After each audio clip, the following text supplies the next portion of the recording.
Hello and welcome everyone to the weekly Delphian meeting. Thank you for tuning in. So today's agenda we'll do the market update as usual. I'm going to go through the daily trades, our studies results for the last quarter, and we can look at those see how those are holding up in this terrible environment. And then I think Joe has a few things, he's going to conclude with at the end here. So that's the agenda. We'll get started. Next week, we'll have the earnings plan. So in the next 5 days, I'll be working hard to push out the next earnings plan, and we'll have the results for the last quarter to present also with the release of the plan. So that's next week. So let's get started here. All right, so overall, you can see the green pie has grown significantly from where we were last week. We're almost at the 50-50 split. I think we're at key levels here for the market, so I think you need to really pay attention, and we'll get into that. But overall, everything is still an 8, but Russell did, we like to track the Russell, that's 2,000 stocks, small cap, kind of our canary in the coal mine. We like to watch that one a lot. Popped in the state 7. It's obviously right on our critical level of 1900. So we'll get into further analysis on that. But overall, everything's still, the major indices are still in 8s, but Russell's kind of sending a little flag up here. So let's look at the market pulse. This is for looking at state 1 and state 8. You can see it's been a drastic drop here in the state 8s, down to 43%. Not a huge increase in the state 1s here. I think that's just a lot of everything. There were so many in state 8. It takes time for them to get up into state 1. But we went from like 66, and now we're down to like 44%. State 1s, obviously, we're down around 9%, and we pretty much doubled that. It's hard to say exactly, if this will turn around for the bearish bets or not. If we look at the new lows, everything's pretty much flatlined. So it's kind of like we're at an inflection point. There's not a lot of new highs. There's not a lot of new lows. So honestly, it's really just kind of the market figuring out where it's going to go. Next week we have the Fed. So that's going to be huge, obviously, for the market, and we'll get into that a little more. But right now, we had a nice move up. We're on levels, at least for the Russell, that are critical to watch. But this is just not. This is kind of like an influx with the market. Not really sure where to go. Can we get a bullish rally from here? Absolutely.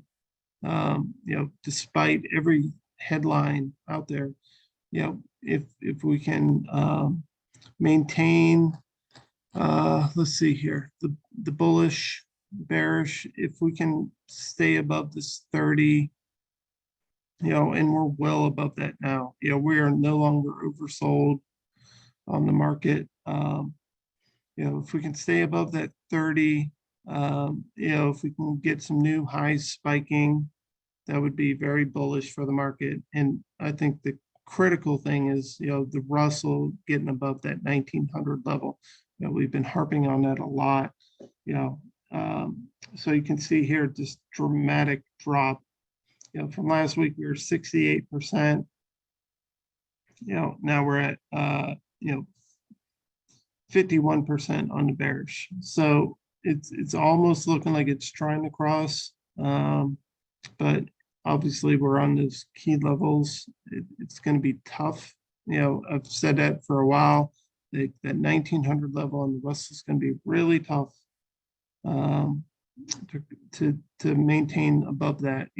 We closed above it yesterday, but right now I think the markets are below that level. We're at 1894. So that's really the key thing you need to watch. I mean, the takeaway here is watching the Russell and that 1900 level. If we can maintain that, if we can close above that, for a few days, then I could see a bullish rally. If not, then we're going to be range bound. So let's look at SPX here. You can see having real problems at the entry level here. We always kind of outline the key supports and resistance. Sorry, that's a terrible straight line. Let me, I figured out some new tools here on, there we go. Let me clear the drawings. I've been learning on Zoom. So there's our key levels. Here's our, average move. And, obviously the biggest kind of downside resistance is that lower level, that T3 level here that we talk about all the time. But it did do the average move. And, right now it's on this critical level for state modeling, not talking charts. We'll talk about this separately. Our level is 4,200 on, Fibonacci level charts, but, the entry level there, 4,155, that's obviously key support and resistance. As it drops below, it's going to become, resistance here. If it's above it, then it's going to be support. So right now it's resistance. You can see it's acting very strongly. That's like a week. Basically, it's trying to get over that level and has been failing thus far. 1 or 2 days close above that. So, so that's something that you should watch. As far as the markets, the Russell's the same thing. It's right on, key levels for Fibonacci, like the 1900. So, so really, we just kind of want to watch this. Like if it can close about this for a few days, it gets up here, then that's very bullish. Same with the Russell. If you can get above there, very bullish. Otherwise, we're still range bound. That's the kind of key takeaway I would say right now. So let's look at the SPX chart.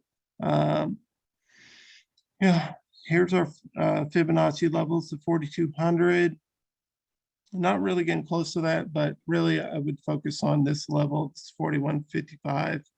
That kind of range.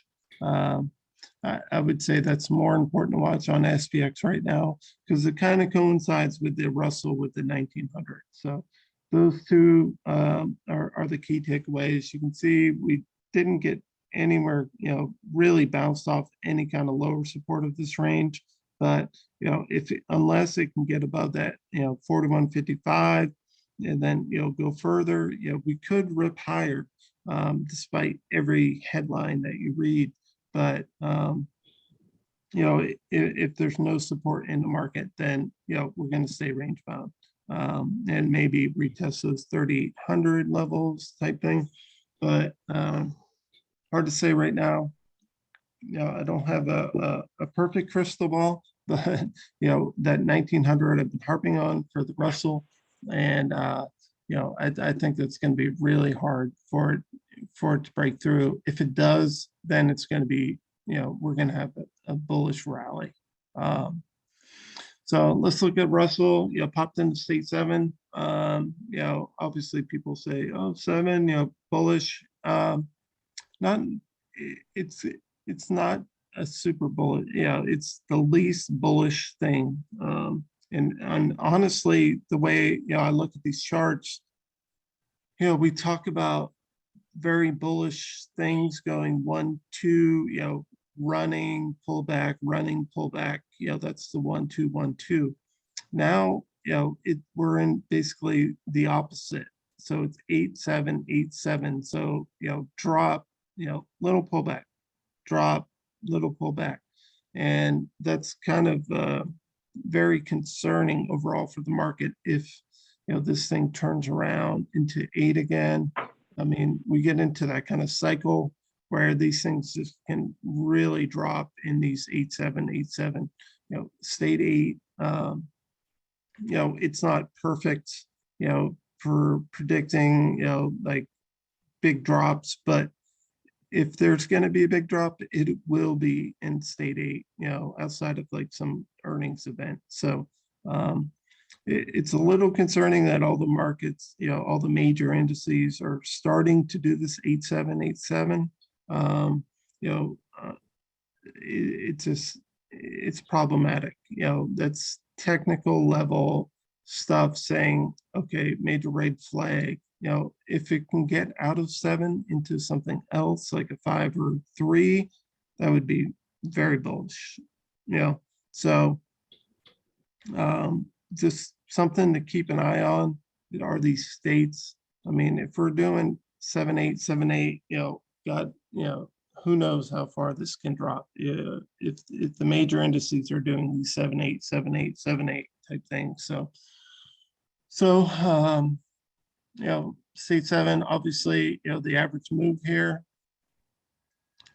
what typically happens, we kind of run up here, test, get up here, and then, depending on how things go, typically here we go into state 5 about half the time.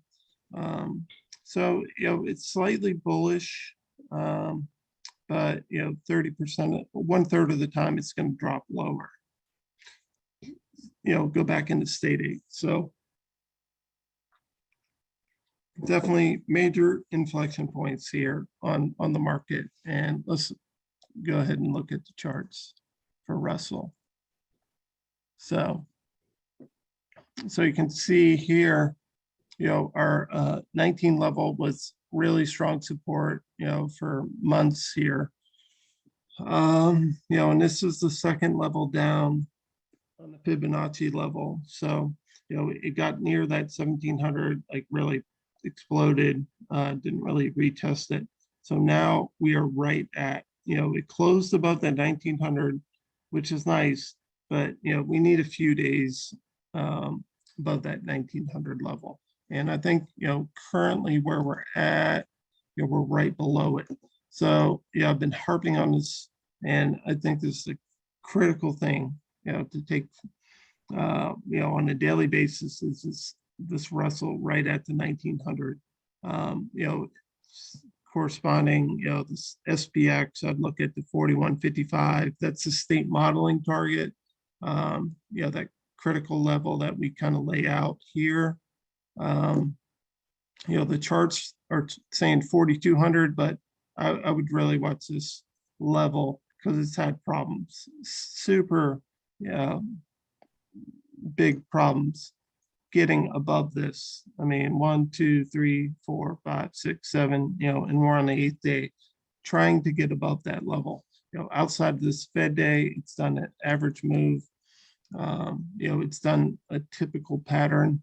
So, the longer it stays in state 8, the more bearish I get. So, it's just telling me, the technicals are saying this is a bearish market.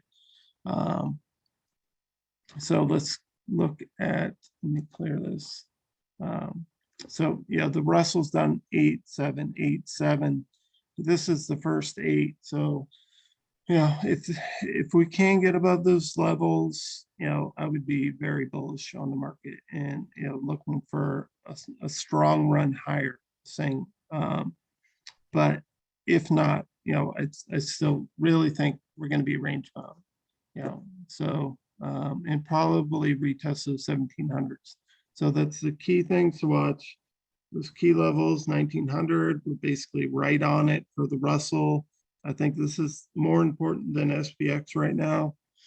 You know, so those two levels are the key things to watch. So let's look at, you know, next week we talked about the Fed. I didn't have any articles really I pulled up. I didn't find too much amusing or interesting this week. So we'll just go right to the Fed. So pretty much baked in 93%. It's going to be a 50-point hike. Not much delta, a little change, you know, possibly higher. I don't think they're going to do anything more than 50 on, you know, next week's meeting. As far as, you know, July, you know, it's kind of moving a little, not much movement as far as, you know, the change here. You know, we're pretty much baked in at least 50 for July, and then you know, possibly higher. I don't see that going much higher. I think they're just going to stick to their 50 on the next two, and then, you know, they got a couple months, so really not worth kind of analyzing past that. But, you know, I think we got at least 1% move in the Fed funds rate in the next 2 months here. So so I think that's kind of the summary. Yeah, just kind of watch this all day. This 190. So I'll open up to questions, comments right now on the market overall before I get into the daily trades. So anyone got dissenting, confirming, any kind of opinion on this?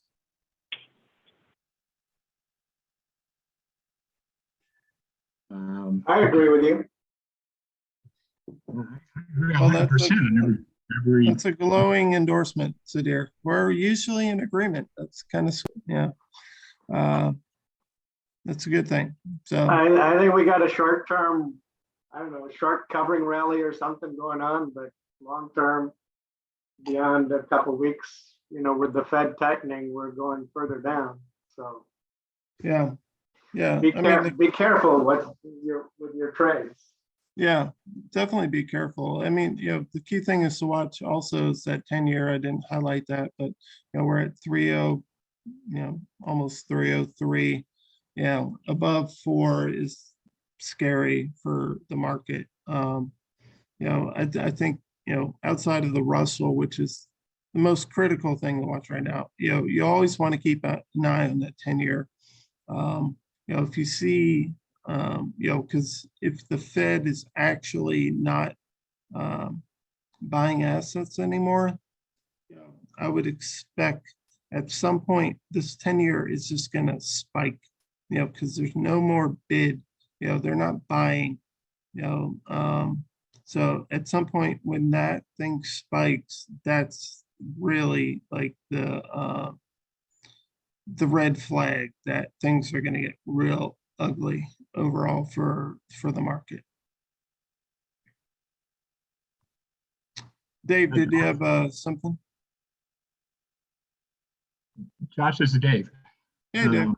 I want to agree with both you and Sudhir on pretty much everything you just said. The 50 bips is kind of priced in, I think, for the next two, for the most part, just like you said. We're at resistance levels on the Russell and the SPX, S&P. So yeah, this is, to me, it looks like a top or a semi-top in a bull rally in a bear market trend. So Yeah, you know, it's not going to help the Russell or the S&P if, you know, with interest rates hikes. And I think the key thing that people will be listening for is, well, what's the impact of the hikes been on inflation? And for a couple of other forums, by the way, I wanted to just share some observations from what I hear outside of this group with some other groups. yeah. to me, it feels like all the buy and holders are sitting on their hands and have been for like almost a month. Some are chasing oil and gas, but most of them are sitting on their hands, and the valuation is, yeah, this is either it's a little bit more than a dead cat bounce, but it's a short-term bull rally and a medium-term bear market that could be extended, depending upon how inflation pairs out. And if the two key elements that most everybody in these other places I've been watching, communicating with, is gasoline and food prices. It doesn't really, most people, especially people that aren't in traders or investors, don't care about what the national CPI numbers are, whatever. They look at gasoline and food because those are the two items they can't live without. So when they see interest rate hikes, but not prices in those two areas come down, it's not good. So that's why I think it's, like you said, it's going to be tough to break up until the Fed stops raising. And right now, the Fed raising is in the cards for at least the next 2 months. September is the first one I've heard people talk about. Well, it might slow down in September, but then they might not. So we have to wait to get closer to September. So be careful. I don't think there's a whole lot of new money going in. I think whatever these swings are more influence of traders rather than new long money going into stocks. Right. Well, that's my opinion. I think we're, maybe play a little bit to the downside. That's what I've been doing with when VIX is at 25, it's low during the pandemic is 20, it's normal is 15. So, could we get a spike up toward 30 if inflation doesn't appear to be slowing and we're still adding, interest rates? That'll be more fuel to the, are we going to hit a recession, group of talkers? And that could be, when we hear more about, oh yeah, we can't avoid a recession, I think we'll have another leg back down toward the low end of the range that we've been in. So right, we're the high end of the medium term low range, and we'll see. So anyway, but right, everything you just said was right on the money. all right. Well, thanks for the confirmation. And I think our two sectors that we highlighted as bullish have definitely been doing well. Crude obviously up here, and utilities have been doing pretty strong. So thanks, Dave. Yeah, I think. Sorry, lost my train of thought here. I had something important to say, and I just kind of blanked. Damn it. Sorry. It'll come back to me. Sorry. To do with crude? You started with no, it was something else. I gotta like blank my mind and it'll come back, but damn it. I had something. It'll come back. Anyway, thanks, Dave. Anyone else got comments, questions about the market overall?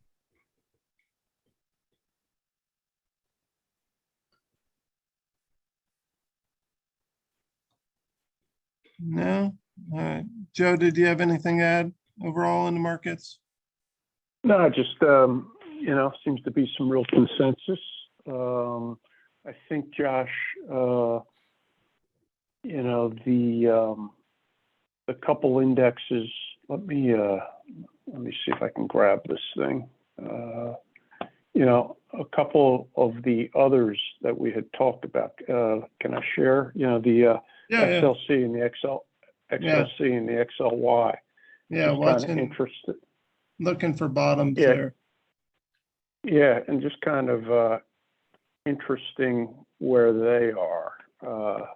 Let me see. Just in terms of the Delphian dynamics, they're both still in state eights, but that data that I always like to go to, the current days versus the average days, and XLC, as you mentioned maybe a couple of weeks ago, this is impacted really a lot by Facebook. Facebook is 23% of this index, so you have to take that with a grain of salt. That's part of the reason this thing topped out, ahead of the whole market last fall. But, we're basically coming up on average days. We've had the average move. We've gotten to target 3. And what I find really interesting also is, going back to, and I didn't check to see how long this has existed, but assuming it goes back to 2007, there have only been 5 state aid occurrences, which, is pretty shocking to me, but I need to kind of confirm to find out how long it's existed. But we've kind of, it's another important index that just XLC wasn't around in 2007. I believe, I've looked this up before. It came in like the mid-teens is when XLC. Okay, that makes more sense, Sudhir. But we had talked about it along with XLC, both got to big retracement numbers. So, the fact that we've had the average move, we've met target 3, I think this could be a potential market leader if, we continue to go higher. And then XLY, same thing. XLY hasn't, just very similar, exceeded T3, average days were beyond. So just a couple things to watch. Another thing that I mentioned from time to time is AAII, which, we bottomed interday, most of the, market on Friday, May 20th. And, a lot of people seemingly through this particular snapshot turned bullish. So, we shall see. But aside from that, Josh, Yeah. Market-wise, I think you guys really have covered it very, very well. So thanks. Okay. Cool. All right, so I think that's it for market overall. Let's dive into my studies tracker. So, Well, I did have one thing that might interest the group. Yeah. That I just remembered about the market. I was listening to CNBC. There's a commentator named Josh Brown who's on there regularly. He mentioned, I think this was like 3-4 days ago, that if the year ended today, mhm. this would be the 6th worst year in the stock market. Wow. So Wow.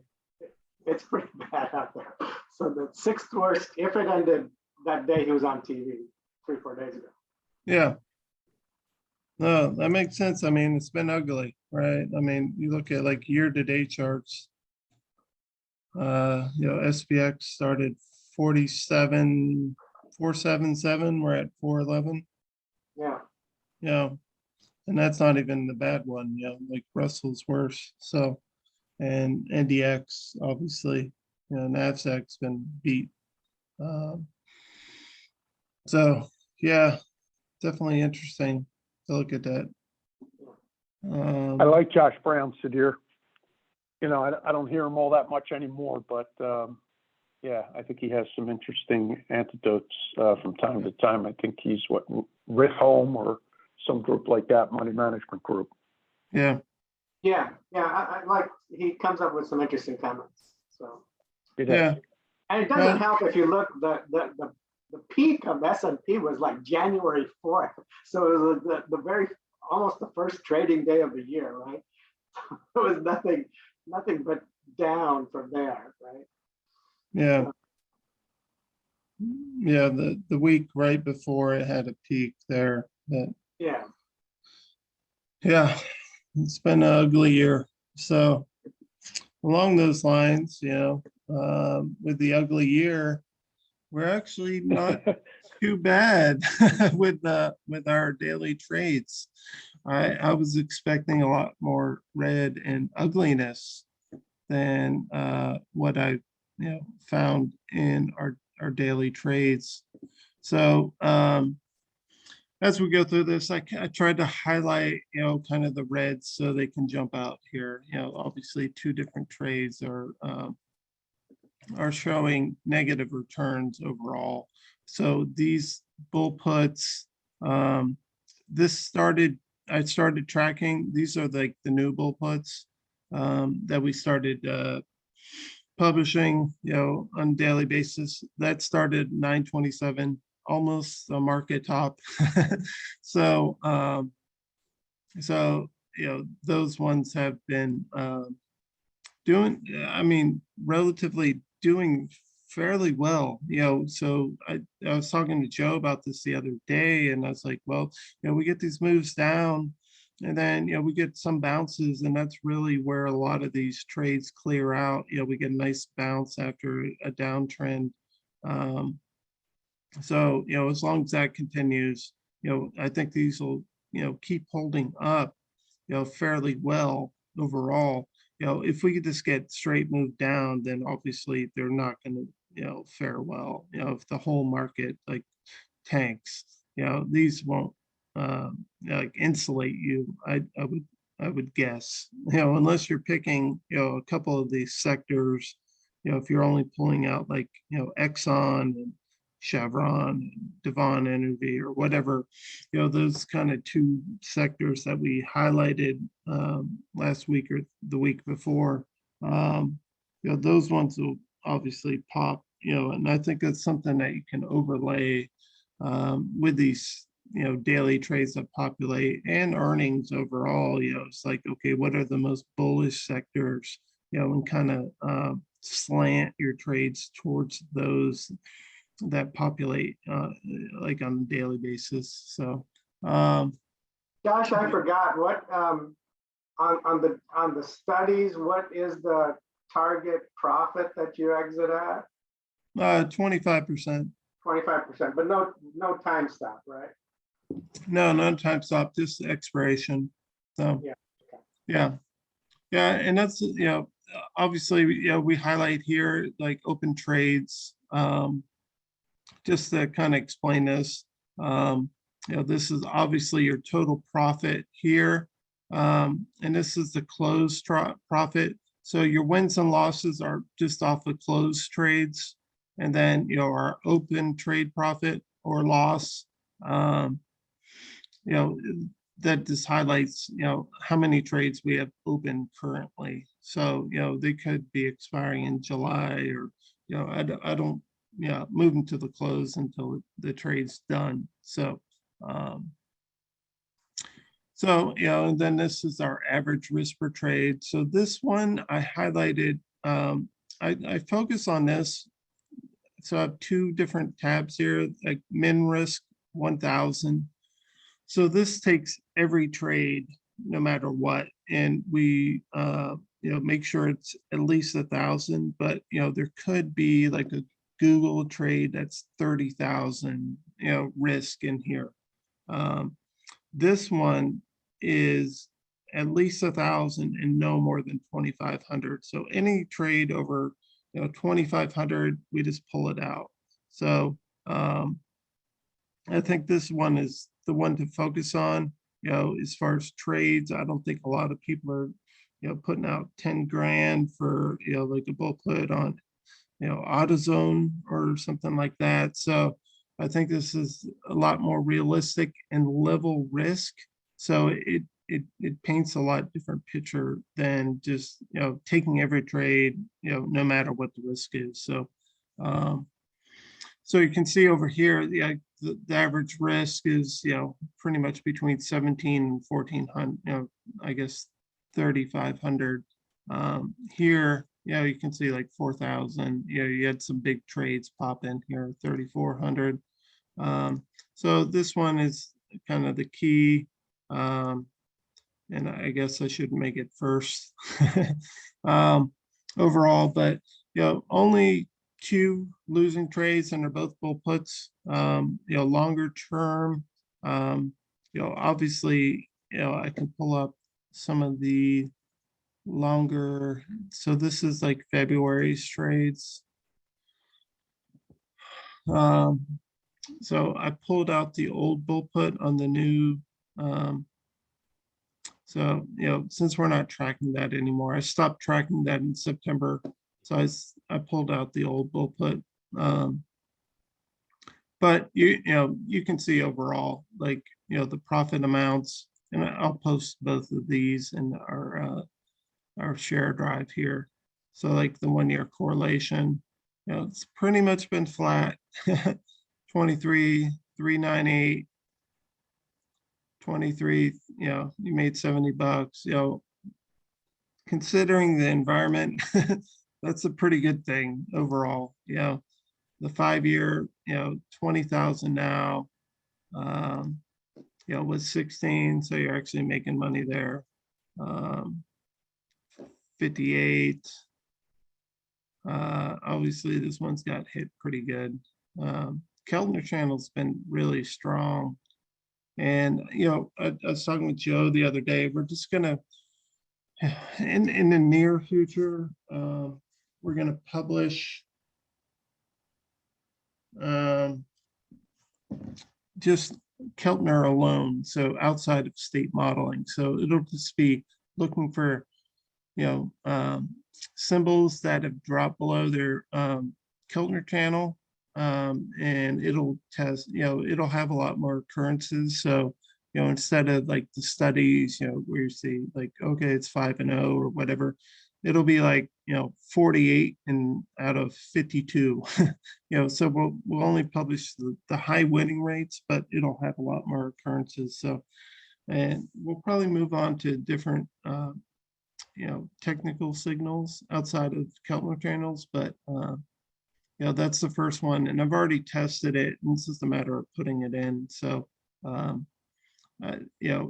was just, I was looking at one is like Humana, where we're looking for like a 25% profit. It was like 50 out of 51, and I was like, wow, like I would love this. BP was like 29 out of 30, and I was like, okay, well, if these things populate, I want to know, so we'll start pushing that stuff out to you in the near future here. So, but like Keltner channel, what are we at? That's a May 25. Considering how bad the market's been, these have held up really well. So, I'd at least tell you to check these each day. I know we haven't had trades on them in the past couple of days, but definitely something to keep your eye on. Symbols pop in there that I always kind of look for symbols, and it's like, okay, ADP popped in there. I'm like, that's a really bullish stock overall. They do like payroll services. I'm like, okay, it dropped in the state two, hit like the Keltner, Apple pops in there, things like that. I always kind of pull out the symbols, and I think we'll do a better job kind of going forward of highlighting individual trades.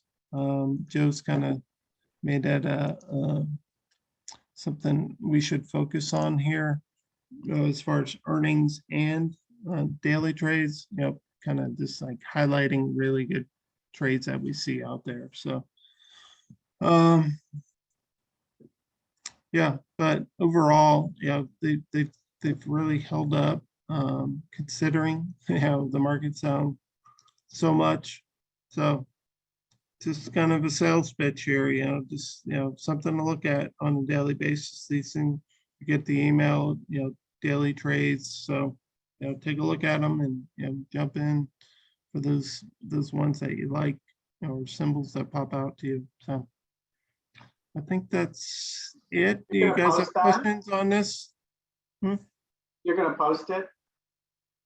Yeah, I'll do the last 2 quarters. I don't think I posted February, so I'm gonna post the last 2 quarters. I'll throw it in the share drive there. Okay, yeah, that's very impressive considering what the market's been doing. Yeah, considering the market, I was just like, wow, this is I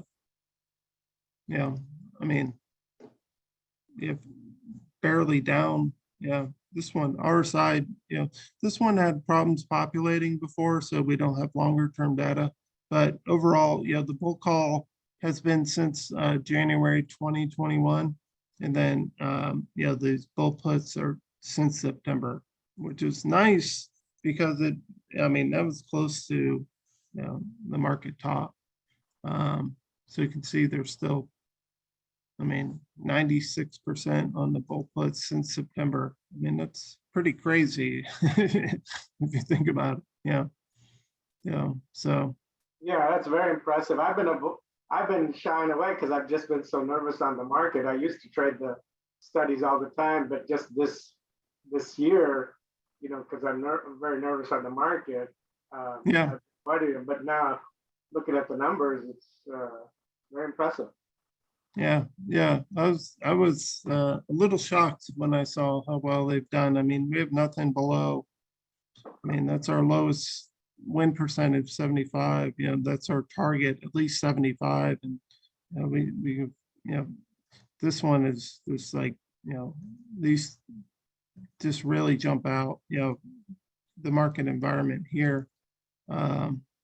These are state for the deep pullbacks, and then the Keltner at 96%. That's since September. That's crazy. That's really, really strong, considering what has happened since January, or even before. So, Josh, okay. just maybe Yeah.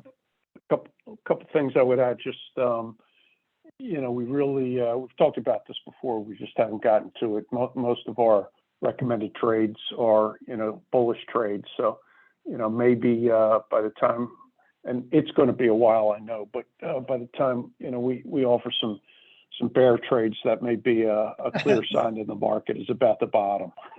Yeah. But Yeah. it is an impressive showing, and that's a credit to the job that you did putting together the core of those trades.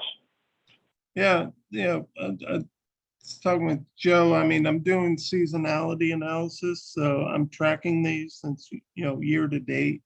Obviously, I do like a daily thing where I'm tracking bearish and bullish. So obviously the bearish have done pretty well, but it's up 10% year to date overall, with quite a few trades. So I'm tracking this, but I'm trying to overlay some other indicators that I think like with like a MACD stochastic, that will help kind of sort out these, the bullish.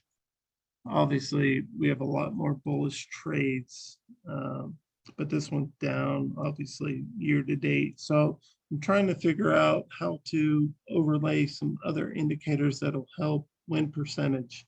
But yeah, the bearish trade's kind of like the unicorn I've been looking for the past 6 years. Trying to, with Delphian, trying to find it, some kind of systematic strategy that works bearish, but very difficult overall. So, the search continues, but the seasonal bearish seems pretty good. And I think if I overlay a few other indicators, it'll really pull out some of the losers. So I think on both ends. So I think the seasonal, has viability. It's just, get enough time to research that. I'm close. So hopefully in the near future, we can, start putting those out too. So just one of the few things I'm working on. Yeah, one of the few for sure. We continue to evolve, and I think it's probably been a year or so since I kind of mentioned this, just in terms of any feedback that it's a small group that meets each week, and we appreciate your dedication to and support of Delphian. We're still, I think, a couple months away from you know, the launch of the redesigned platform, the website. You know, we're actually, Josh and I have our first meeting with a marketing group or a marketing individual tomorrow, because I think, you know, we do not market Delphian at this point. We think that we have things that we have to get in order before we can do that. So if you have, you know, either recommendations or even comments about, you know, the strengths and uniquenesses of, you know, or weaknesses of Delphian, please don't hesitate to share to either Josh, myself, or both of us. You know, my email is joe@delphiantrading.com. And, you know, we'd really appreciate any feedback you have, either positive or negative. Josh, I think I see where you're going here. Yeah, I was gonna give him a little, try and give him a little taste of what's coming. If my VPN is working. Yeah, so yeah, we're redesigning the website. We're rebranding. You can see our new logo here. It's pretty cool. And we're going through, you know, basically like this is what you're going to be using in the near future. So yeah, we have you know, the drop downs here. We try to make everything a lot easier. You know, the help content, obviously, you know, we can't make that until you know, like the videos and things like that, until this is done. But this is kind of like the new look and feel of Delphian. And you know, it's coming. It's progressing, you know, slowly, but yeah, we don't have many resources, but this is kind of you know, what the new look and feel is going to be like. So just to echo on what Joe said, I mean, obviously, if you have comments or if there's specific issues and things like that, just please respond, you know, reply. I send like the meeting reminders, just reply, you know, to me, and I can always forward it to Joe or whatever. Obviously don't reply all, but yeah, just let us know. Yeah, we value your feedback. I mean, we've implemented so many things just from your guys' requests. I mean, Sadir alone is, you know, he created the scanners with the bulk scan, you know, so we really value you guys' feedback, and we appreciate your ongoing support here. So Guys and gals. yeah, guys and gals. So Looks good. When do you launch this? yeah, it's a good question. Yeah, Sadir, 6 months ago. How's that? You know, we're just it's a tediously slow process. Just because, as Josh said, you know, the resources are limited. You know, we kind of restructured the thing, and now we have to go through, you know, back and review each page because it's just not ready for prime time yet. But yeah, I'm glad Josh pulled it up. It's, you know, trying to simplify it to a point, make it easier for people to understand. Yeah. Well, you know, as I've talked with both of you before, you guys really have a couple of 2 or 3 really unique things. One is the state modeling concept. 2 is this time machine. I use it all the time. And then the fact that, you know, other services don't show their results like you just did, Josh. They don't track them. You can be a member and they'll give you alerts and trade recommendations and things, but they don't give you an aggregate one loss or anything like that. You know, you do it yourself, and then you figure out that their recommendations don't work out so well. Right. They don't do it for you. Very, very few people. So that is unique to Delphian, and I think a strength that can be really marketed. Yeah. Yeah. Oh, I agree. I mean, how cool is this? I mean, you can just like unusual options. I mean, we can just keep adding to this, but it's just so cool. It's just like you search and then you test it on the same page. Yeah. Yeah, we got little tweaks here, to do, but those are minor. So hopefully, I mean, I think Joe's pretty optimistic overall, but I would say, hopefully by the end of the summer, we're ready to push this out to you guys. That's my guesstimate. Ashok said April, so add 4 months, and that's probably where we're going to be.